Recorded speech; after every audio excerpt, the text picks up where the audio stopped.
प्रदेश प्रयागराज के नैनी ग्राम सभा मड़ौका Kushwaha guest house में राष्ट्रीय एकता मिशन संगोष्ठी का आयोजन किया गया, जिसमें राष्ट्र को एक सूत्र में बांधने का संदेश भी दिया गया। साथ ही लोगों को सम्मानित भी किया। जब अल्पसंख्यक प्रकोष्ठ था तो उसको मोर्चे के रूप में बदलने में श्री त्रिपाठी जी की भूमिका थी। मेरा अच्छा सौभाग्य था कि मेरे पास में मुस्लिम राष्ट्रीय मंच के नाते बंगाल का प्रभार था। मैं वहाँ कई बार गया, 2 बार आपके पास 3 बार बैठ करके हमने वहाँ कॉफ़ी पी और वहाँ के जो राजभवन है उसके अंग्रेजी समय की उस लिफ्ट को देखा। अपना नाम नाखून काट के खून का धब्बा लगा ले, उससे नहीं बना और इसको आपको सुरक्षित रखना है। बहुत से हमारे भाइयों ने अभी बात की कि हमको किस तरह समझना है। समझने का सबक देने का बहुत ज्यादा जरूरत नहीं है, बल्कि सब समझदार हो चुके हैं और समझते हैं कि हमको निस्वार्थ भाव से अपने देश के लिए, खुद के लिए, जैसे एक ईंट से घर बनता है उसी तरह एक सोच से देश भी बनता है। मेरी अपनी विचारधारा यही है कि हमको इसी तरह से काम करते रहना चाहिए और जहां आरा बहन को बहुत बहुत मुबारकबाद, ये ऐसे काम करती रहे। और एक चलते चलते एक संदेश जरूर, आप अपना हर काम हिंदी के जरिए करिए, ये बहुत जरूरी है। जिनके सुनने के लिए, जिनके विचारों को सुनने के लिए यहाँ एकत्रित हुए हैं, फिर हम उनके विचारों को नहीं सुन पाएंगे, देर हो जाएगी। तो इसलिए हम अपने वक्तव्य को और अपने विचारों को संक्षेप में रखेंगे। तो हम अपने अध्यक्ष जी को और अपने मुख्य अतिथि को, अपने विशिष्ट अतिथि को समय दे पाएंगे कि हम उनको सुने। तो बहुत बहुत धन्यवाद शिवेन जी, बहुत सुंदर और बहुत स्पष्ट शब्दों में आपने कहा, धन्यवाद। अब हमारे पास अगले वक्ता है हमारे professor doctor JP Srivastava ji, और बड़े अच्छे वक्ता हैं, शिक्षाविद हैं और शिक्षा में इन्होंने बहुत लंबा समय इन्होंने छात्र छात्राओं के जीवन को बनाया, चमकाया और उन्होंने एक दिशा दी है। तो आज अपने विचार हम इनको आमंत्रित करने के विचार व्यक्त करने के लिए हम इनको आमंत्रित करते हैं कि आज इस विषय पे वो अपने बहुमूल्य शब्दों से हमें अनुग्रहित करें और हमको मोटिवेट करें और हमको अपने विचारों के लिए सब लोग मिल करके एक साथ होकर के सब लोग काम करें, जिससे देश का नाम रोशन हो, देश और दुनिया में भारत का नाम आगे बढ़े। इन्हीं शब्दों के साथ मैं अपनी बात को विराम देता हूं, क्योंकि जिस मंच पर पूर्व राज्यपाल पंडित केसीनाथ त्रिपाठी जी जैसे मूर्धन्य कविवर साहित्यकार बैठे हो, उनके आगे हम लोग कुछ भी बोलेंगे तो बहुत थोड़ा लगेगा। मैं इन्हीं शब्दों के साथ अपनी बात को विराम देता हूं। भाई राजेंद्र मिश्र जी ने बहुत अच्छे विचार यहाँ रखे थे, मैं उनको भी धन्यवाद देता हूं और अपनी बात को समाप्त करता हूं। जहाना जी को धन्यवाद देता हूं कि उन्होंने इस तरह का कार्यक्रम आयोजन की शुरुआत करके एक अच्छी पहल देने की कोशिश की है। धन्यवाद। गया है, इसमें 2-3 बातें मैं कहना चाहूँगा। मंच पर आसीन कवि हृदय पंडित केसीनाथ त्रिपाठी जी, जो हमारे भूतपूर्व राज्यपाल रहे हैं बंगाल के और बिहार के, और बहुत से पदों पर हैं और इनको मैं 66-67 से जान रहा हूँ और कई गतिविधियों में मैं साथ भी रहा हूँ। तो उनका अभिनंदन करते हैं, स्वागत करते हैं। उसके अलावा श्रेष्ठ जन जो मंचासीन लोग हैं, सबको मैं नमन करता हूँ और सभी जागरूक भाइयों बहनों। ये संगोष्ठी क्यों मनाई जाती है, क्यों आयोजित की जाती है? निश्चित रूप से यह किसी न किसी समस्या के समाधान के लिए लोकतांत्रिक फोरम है। इसमें सभी को अपने विचार व्यक्त करने का अवसर मिलता है और उस समस्या, राष्ट्रीय एकता, निश्चित रूप से यह जिसका भी मिशन दिमाग में आया होगा, उन्होंने राष्ट्रीय एकता में कुछ न कुछ कमियां देखी होंगी, जिसको एक मिशन के रूप में। तो किसी संगोष्ठी का उद्देश्य समस्या के समाधान की एक लोकतांत्रिक फोरम है, जहां सभी लोग अपने विचार विमर्श से उस शंका का समाधान करें। जहां तक राष्ट्रीय एकता के एक उपक्रम के रूप में हम भारत अमृत महोत्सव, जो हमारे आदरणीय प्रधानमंत्री नरेंद्र मोदी जी ने कहा कि शायद इस माध्यम से राष्ट्रीय एकता को बल मिले, जब हम अपने भूत को जानेंगे, वर्तमान को जानेंगे, भविष्य को जानेंगे कि भूत में यह आजादी हमें मिली क्यों। बताया जा रहा है काफिला मंजिल पे जा पहुंचा, मगर उस काफिले की दास्तां कुछ और कहती है।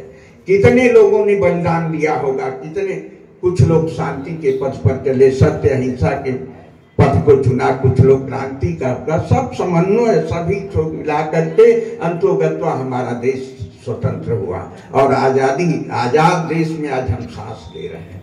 ये इसको अक्षुण्ण बनाए रखने के लिए जो भी हम कर सकते हैं कहना चाहिए। मेरे समझ से एक बात आती है कि यदि भेद बुद्धि हमारे अंदर न रहे तो राष्ट्रीय एकता क्या, बहुत कुछ एकता हो जाएगी। भेद बुद्धि मिटाना जो है परम आवश्यक है। हम जात धर्म और सब की बातें कह करके अनावश्यक उसके प्रति जागरूक बना देते हैं। यह नहीं बनाना चाहिए। हम मनुष्य को मनुष्य ही समझे तो यह बेहतर है और उसके लिए प्रेम करना हम जानेंगे। इस आयोजिका जहारा को मैं 20 वर्षों से जान रहा हूँ।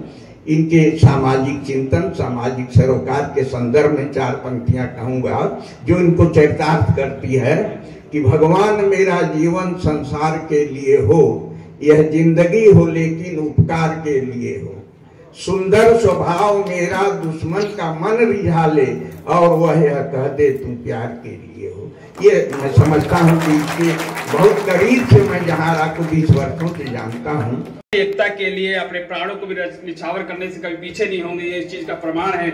ये आपकी उपस्थिति बता रही है कि आप सब राष्ट्रीय एकता के सच्चे सिपाही हैं। मैं ये मैडम को भी बहुत धन्यवाद करता हूँ। नैनी में इस तरह का प्रोग्राम बहुत दिनों बाद हो रहा है। कोरोना काल लग गया था, उसके कारण भी कुछ दूरियां थी, दो गज दूरी का, और कई आयोजन हो नहीं पाए। और ये कोरोना काल के बाद ही हमको लगता है नैनी में पहला ऐसा आयोजन है राष्ट्रीय एकता का, सद्भावना का। इसलिए मैं मैडम को बहुत दिल से बधाई देता हूं। और जिन्होंने समय ज्यादा ले लिया उसका कारण भी यही था कि काफी दिनों बाद प्रोग्राम हुआ तो उनके अंदर जो दिल की इच्छा थी लोगों को बीच में बोलने की, इस कारण लोगों ने समय ज्यादा ले लिया। तो उनको भी जरा कोई बात नहीं। और मैं ये कहना चाहता हूं कि ये दिवाली आने वाली है, दिवाली में एक दिया हमारे वीर जवानों के लिए अपने घरों में, मेड़ में, दीवालों में प्रकाशित करें, जिससे हमारे जो फौज के सिपाही हैं, देश की सुरक्षा कर रहे हैं, राष्ट्रीय एकता की सुरक्षा कर रहे हैं, सीमा सुरक्षा बल के हमारे फौजी, हमारे पुलिस के प्रशासनिक अधिकारियों के नाम से एक दीवा जलाएं, जिससे राष्ट्रीय एकता बनी रहे, हमारा देश मजबूत बना रहे। मैं इन्हीं शब्दों से अपनी वाणी को विराम देता हूँ। धन्यवाद।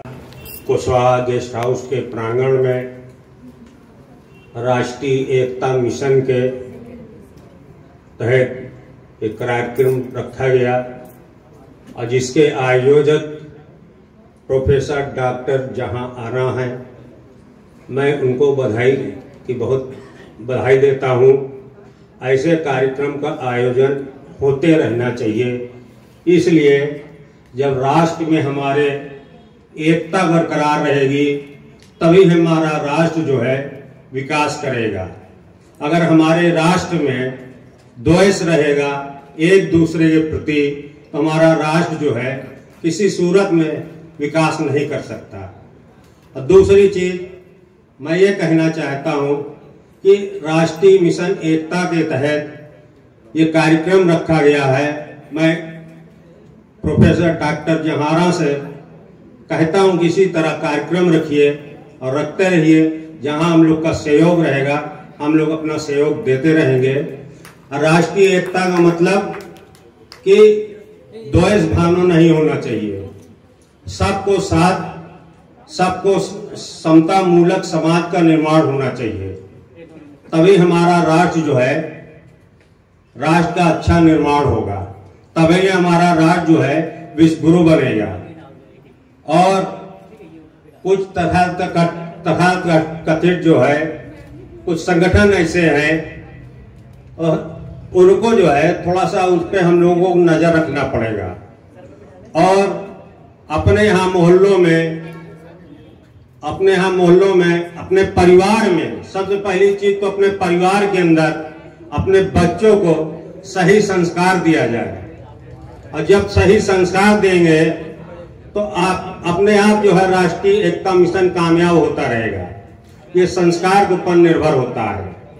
दूसरी चीज, हमारे जो शिक्षा संस्थानें हैं वहां भी इसमें एक विषय रखा जाना चाहिए।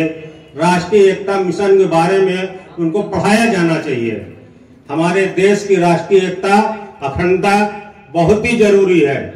इसलिए, और राजेंद्र मिश्रा जी कह रहे थे, बांग्लादेश जैसे, पाकिस्तान जैसे, चाइना जैसे ये देश हमको आंख नहीं दिखा सकता जब तक हम लोग इस जैसे समाज सेवी लोग और राष्ट्रीय एकता को बरकरार रखने वाले इस धरती भी जिंदा रहेंगे। ये तीनों जो अगल बगल के पड़ोसी देश हैं, हमारे देश को आंख नहीं दिखा सकते। हम लोग भी अपना सीना जो है सामने रखेंगे उनसे लड़ाई लड़ने के लिए। इसकी चिंता राजेंद्र प्रसाद जी या मिश्रा जी छोड़ दीजिए। और रहा सवाल एकता, राष्ट्रीय मिशन एकता जो है वास्तव में देश की अभी जरूरत है। इसकी देश को बहुत जरूरत है। जब हमारे राष्ट्र में एकता रहेगा, अखंडता रहेगी, भाईचारा रहेगा, तभी हमारा देश आगे करेगा। सरकार तो आती है जाती है, सरकारों का काम है, ये आना जाना लगा रहता है, लेकिन हम आप स्थायी रूप से इसी धरती पर रहेंगे जब तक ऊपर वाले ने हमको जिंदगी दी है। तो हम लोग को खुद स्वयं मिलकर, हमारे बड़े भाई यहाँ बैठे हुए हैं, ब्रजेश भाई हैं, और ये हमारे भोला पाल जी हैं, हमारे बड़े भाई पद्म जायसवाल जी हैं, संतोष जैन जी हैं, तमाम लोग हमारे पत्रकार जो है, ये क्या बोलते हैं, अब कादिर अब्बास जी हैं, ये हमारी बहन जो है ये भी पत्रकार हैं। ये सब लोग काफी पत्रकार बंधु वहां बैठे हुए हैं। तो मैं इस विषय पे यही कहना चाहता हूँ, सबसे पहली चीज तो हमको अपने पड़ोसी से देखना पड़ेगा। घर में पड़ोस में रहने वाले अगल बगल जात भेदभाव धर्म मजहब सब हटाना पड़ेगा, तभी हमारे राष्ट्र का एकता बना रहेगा। उसी आधार पर उसी नक्शे कदम पर चलना पड़ेगा और तभी हमारा देश विकास करेगा और तभी हमारा देश जो है विश्वगुरु बनेगा। अपनी बातों को समाप्त करते हुए जय हिंद, जय भारत। वहाँ गेस्ट हाउस में राष्ट्रीय एकता मिशन का आज इसमें कई लोग पदाधिकारी सम्मानित किए गए और आगे भी सम्मानित होंगे। आज यहाँ पर मौजूद है सम्मानित होने वाले मोहम्मद असद, जो समाजवादी पार्टी से बिलोंग करते हैं, और आज उनसे हम बात करते हैं कि क्या एकता के बारे में, राष्ट्रीय एकता के बारे में क्या कहते हैं। तो आप राष्ट्रीय एकता मिशन आप क्या कहते हैं? राष्ट्रीय एकता मिशन का मतलब है, राष्ट्रीय एकता मिशन के अध्यक्ष हैं अली अहमद और इस कार्यक्रम के आयोजक प्रोफेसर डॉक्टर जहां आरा हैं और तमाम जो है इसमें कोई राजनीतिक मंच नहीं है। और राष्ट्रीय एकता मिशन के नाम से कार्यक्रम हो, समाज के अंदर आज जो है विभिन्न प्रकार के लोग समाज के अंदर घृणा पैदा कर रहे हैं, गलत काम कर रहे हैं, धर्म मजहब की बात कर रहे हैं, पार्टी की बात कर रहे हैं। हम लोग इसके लिए राष्ट्रीय मिशन एकता के तहत कार्यक्रम चला रहे हैं। समाज में जो नफरत फैली हुई है उसको दूर करने के लिए हम लोग ये कार्यक्रम किए हैं। और ये किसी पार्टी का कार्यक्रम नहीं है, ये एक संगठन है राष्ट्रीय एकता मिशन।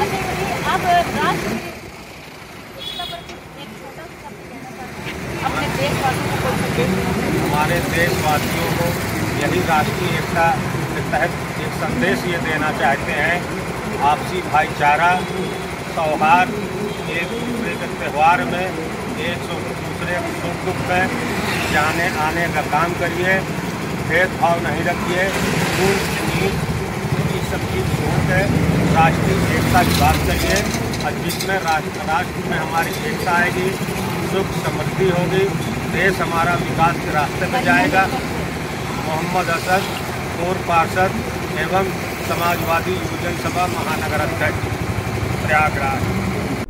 सभी खबरों को देखने के लिए जुड़े रहिए अखबार हिंदुस्तान न्यूज चैनल से।